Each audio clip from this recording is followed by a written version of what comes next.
નમસ્કાર વિદ્યાર્થી મિત્રો, આજના લેક્ચરમાં આપણે માલિકીના ભંડોળો વિશેની ચર્ચા કરવાના છીએ. તો માલિકીના ભંડોળોની અંદર સૌથી પહેલાં ચાર્ટને સમજીએ.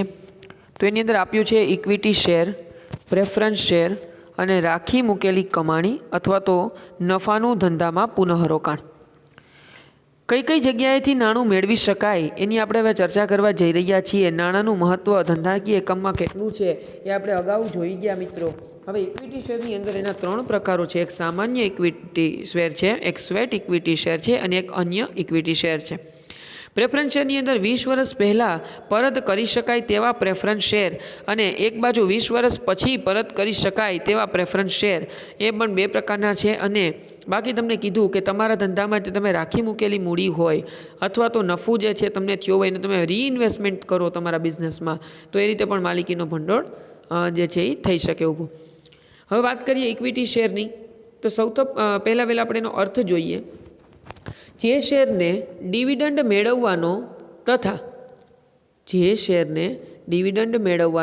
તથા મૂડી પરત મેળવવાનો હક સૌથી છેલ્લે મળતો હોય તેને ઇક્વિટી શેર કહે છે. મિત્રો, એટલા માટે જ ઇક્વિટી શેર હોલ્ડર્સને રિયલ ઓનર્સ કહેવામાં આવે અને જે છે એ સુખ દુઃખના સાથી કહેવામાં આવે કે જો પરિસ્થિતિ ગમે એવી ખરાબ થાય અને કંપનીની આર્થિક સ્થિતિ નબળી પડે તો પણ ઇક્વિટી શેર હોલ્ડર્સ છે એનો સાથ છોડતા નથી. લાક્ષણિકતાઓની વાત કરીએ તો સાચા માલિકો. આ પ્રકારના શેર હોલ્ડરો કંપનીના સાચા માલિકો કે વફાદાર સાથી કહેવાય છે, કારણ કે તેઓ પ્રેફરન્સ શેર હોલ્ડર કરતાં વધારે જોખમ ઉઠાવે છે. બીજું છે મતાધિકાર.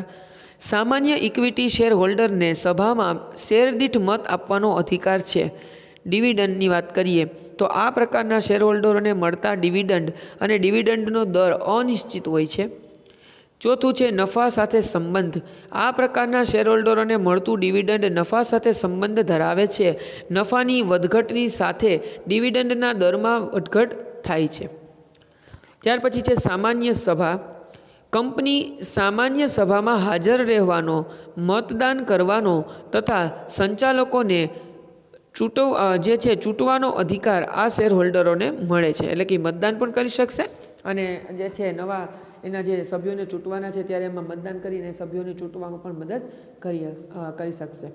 પછી વાત છે મૂડી પરત. સામાન્ય રીતે આ શેર મૂડી કંપનીના અસ્તિત્વ દરમિયાન પરત કરવામાં આવતી નથી. ભાઈ, નોર્મલી રૂલ એવો છે કે જે શેર હોલ્ડર છે એને ડિવિડન્ડ અને જે કંઈ આપવાનું થતું હશે એ આપશે, પણ એની મૂડી છે એને પરત મળતી નથી. જ્યાં સુધી કંપનીનું વિસર્જન ન થાય ત્યાં સુધી એને મૂડી પરત મળતી નથી. ઓકે. પછી વિસર્જનની વાત કરીએ તો કંપનીના વિસર્જન વખતે પ્રેફરન્સ શેર હોલ્ડરને મૂડી પરત કર્યા બાદ જો રકમ વધે તો આ શેર હોલ્ડરોને મૂડી પરત કરવામાં આવે છે. એટલે કે પ્રેફરન્સ શેર હોલ્ડરોને પહેલાં પૈસા આપી દેવામાં આવશે જો કંપની બંધ કરવી હશે તો. પછી હિસાબ કરતાં જે પૈસા વધશે એમાંથી શેર હોલ્ડરોને આપવામાં આવશે. પછી વાત છે લાયકાતના શેર. તો એના માટે કીધું છે કે કંપનીના ચૂંટાયેલા સંચાલક બનવા માટે જો આવેદનપત્રમાં જોગવાઈ કરવામાં આવી હોય અને સંચાલકો સંમતિ આપી હોય તો આ શેરને લાયકાતના શેર તરીકે ગણવામાં આવે છે. ત્યાર પછી છે મૂડી લાભ. આ શેર હોલ્ડરોને જુદા જુદા પ્રકારના લાભ મળે છે. હકના શેર, બોનસ શેર, શેરનો બજાર ભાવ વધતા થતો લાભ વગેરે મૂડી લાભ કહેવામાં આવે છે. ભાઈ, આ વધારાના શેર મળે, હકના, પ્રેફરન્સ જે છે બોનસ તરીકે શેર કંપની બાયને પાડે છે તેના જૂના શેર હોલ્ડરોને આપે એને લાભ મળે, બરાબર છે. અને બજારની અંદર જે ઇન્ક્રીઝ ડિક્રીઝ થાય એનો ભાવનો વધઘટનો પણ લાભ એને મળશે. પછી વાત છે શેરની નોંધણી. માન્ય શેર બજારમાં આ પ્રકારના શેરની નોંધણી કરાવવામાં આવી હોય છે જેથી આ પ્રકારના શેરનું જે છે ખરીદ વેચાણ બજારમાં મુક્ત રીતે થઈ શકે છે અથવા તો કરી શકાય છે. હવે વાત કરીએ ઇક્વિટી શેરના પ્રકારની. તો આપણે જેમ કીધું હતું એમ કે 3 પ્રકાર જે છે એમાં જોવા મળશે. એમાં પહેલું છે સામાન્ય ઇક્વિટી શેર. આ શેર કંપની માટે ખૂબ જ અગત્યના છે. શેર મૂડી મેળવતી દરેક કંપનીએ ઇક્વિટી શેર બહાર પાડવા ફરજિયાત છે. આ શેર ખરીદનાર શેર હોલ્ડરો કંપનીના સાચા માલિકો ગણાય છે. ભાઈ, કોઈ પણ કંપની જો એ સ્પષ્ટતા કરી છે કે શેર મૂડી મેળવવા માટે દરેક કંપની ઇક્વિટી શેર બહાર પાડવા ફરજિયાત છે. કમ્પલસરી ઇક્વિટી શેર જ બાયણે પાડવાના છે. બરાબર, જેથી કરીને જાહેર જનતા જે નાણું રોકે છે એને કંપનીમાં એટલો માલિકી હક મળશે. આ શેર હોલ્ડરો જ કંપનીના ધંધાનું સાચું જોખમ ઉઠાવે છે, કારણ કે એ શેર ઉપર ડિવિડન્ડ મેળવવાનું અને મળે તો ડિવિડન્ડનો દર અનિશ્ચિત હોય છે. ભાઈ, ડિવિડન્ડ મળે એ વાત સાચી, પણ કંપની ફરચામાં હોય તો ઓછું મળે, નોય મળે, એટલે સૌથી વધારે જોખમ એ ઉઠાવે છે. ઉપરાંત કંપની ફરચામાં જાય કે વિસર્જન કરવામાં આવે ત્યારે મિલકતોના વેચાણથી ઉપજેલ રકમમાંથી દેવાની ચૂકવણી કર્યા બાદ તેઓ સૌથી છેલ્લે મૂડી પરત મેળવે છે. એટલે કે જો કંપનીને લોસ થયો અથવા તો કંપનીને જે છે ભારે નુકસાન થયું તો મિલકતો વેચી નાખે ને જેના ચૂકવવાનાથી બધાને ચૂકવાઈ જાય, પછી જો પૈસા વધે તો જ એના શેર હોલ્ડરો જે છે એને જે છે એ પૈસા મળે છે અને એની મૂડી પરત મળે છે. તો આ રીતે પણ એનું જોખમ જે છે એ અન્ય કરતાં કેવું છે ભાઈ, તો વધારે જોખમ છે.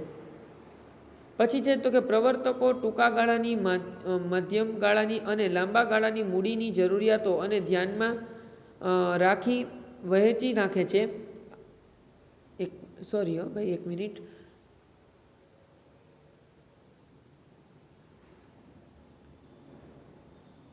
ઓકે, પ્રવર્તકો જે છે એના પ્રમોટર્સ જે છે એ ટૂંકા ગાળાની, મધ્યમ ગાળાની અને લાંબા ગાળાની મૂડીની જરૂરિયાતોને ધ્યાનમાં રાખી અને પોતાની મૂડી ઊભી કરવા આ શેર બહાર પાડે છે. ભાઈ, કેટલા પૈસા લોંગ ટાઈમ સુધી જોશે, કેટલા છે શોર્ટ ટાઈમ સુધી જોશે, એ બધું જોઈ અને એ પ્રમાણે શેર બાયણે પાડે પોતાની મૂડી મંગાવવા માટે. કંપની માટે પાયા ઉપર મૂડી મેળવવા માટે તેની મૂડીને નાના નાના હિસ્સામાં વેચી નાખે છે. આ દરેક હિસ્સાને શેર કહે છે.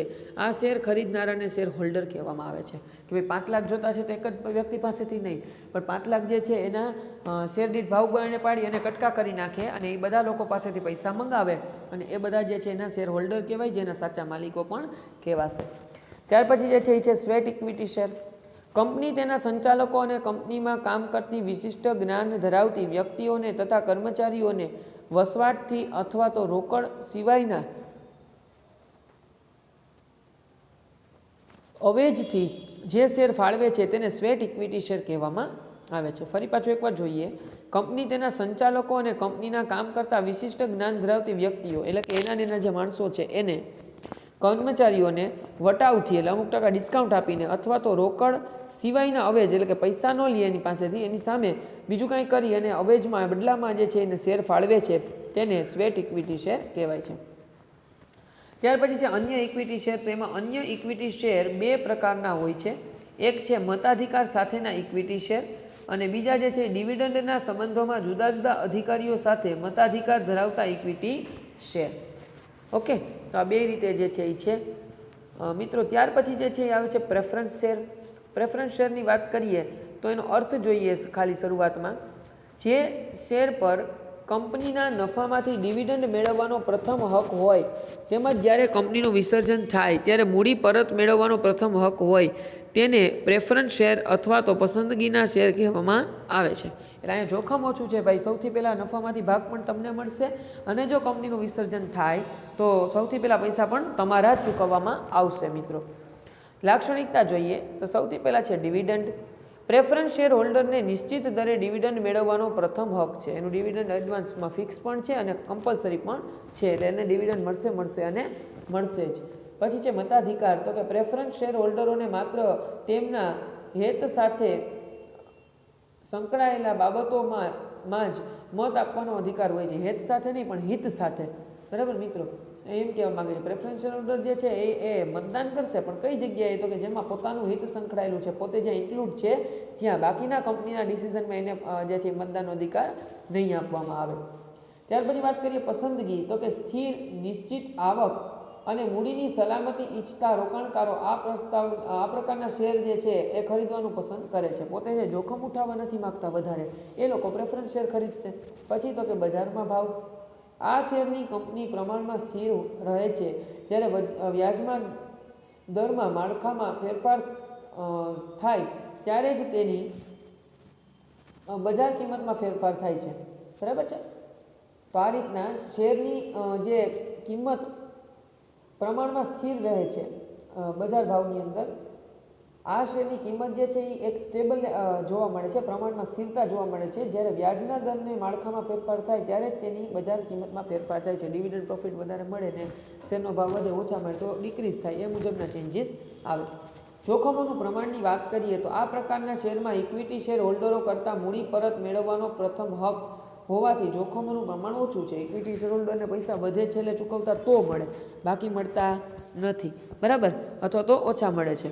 તો આ લોકોની પણ રીતે સેફટી વધારે છે, જોખમનું પ્રમાણ ઓછું છે. મૂડી પરતની વાત કરીએ તો જ્યારે કંપનીનું વિસર્જન થાય ત્યારે બધી જ જવાબદારીઓની ચૂકવણી કર્યા બાદ, એટલે કે જેટલું દેવું ચૂકવવાનું છે એ દઈ દીધા બાદ ઇક્વિટી શેર હોલ્ડરો કરતાં પહેલાં મૂડી પરત મેળવવાનો અધિકાર છે. એટલે પછી ઇક્વિટી શેર હોલ્ડરને તો હજી આના પછી મળશે, બધું દેવું ચૂકવાઈ જાય અને પછી જે પૈસા વધે એ પહેલાં કોને દેવામાં આવશે? તો કે પ્રેફરન્સ શેર હોલ્ડરને દેવામાં આવશે. પછી ઇક્વિટી શેરવાળાને વધે તો વારો આવશે. પ્રેફરન્સ શેરના પ્રકારોની વાત કરીએ તો 20 વર્ષથી પહેલાં પરત કરી શકાય તેવા પ્રેફરન્સ શેર અને 20 વર્ષ પછી પરત કરી શકાય એવા પ્રેફરન્સ શેર. અમુક શેર એવા કે જે કમ્પલસરી 20 વર્ષ સુધી તમારે કંપનીમાં રાખવા પડે, વેચી કાઢી ના શકો. અમુક એવા કે જે શેર જે છે એ 20 વર્ષથી ઓછા સમય થયો હોય તો પણ તમે એને જે છે ટ્રાન્ઝેક્શન કરી શકો. ઓકે મિત્રો, તો અહીંયા આપણે મૂડી ભંડોળ જે માલિકીનો ભંડોળ જોયો એની અંદર આપણે ઇક્વિટી શેર અને પ્રેફરન્સ શેર વિશેની ચર્ચા કરી. આ બંને વચ્ચેનો જે ડિફરન્સ બિટવીન છે હવે આપણે જોવાનો છે મિત્રો. તો એ આપણે નેક્સ્ટ લેક્ચરની અંદર કન્ટિન્યુ કરશું. જે સમજ્યા છું એક વખત રિપીટ કરજો. ફેરબુકની અંદર સ્વાધ્યાયના ક્વેશ્ચન આન્સર લખવાના છે. તમને હું અહીંયા બોલાવું ત્યારે આવીને મને રૂબરૂ જમા કરાવવાના છે, ચેક કરાવવાનું છે મિત્રો. તો ખાસ ધ્યાન આપજો. હવે પછીનો પોર્શન છે એ આપણે નેક્સ્ટ લેક્ચરમાં કન્ટિન્યુ કરીશું.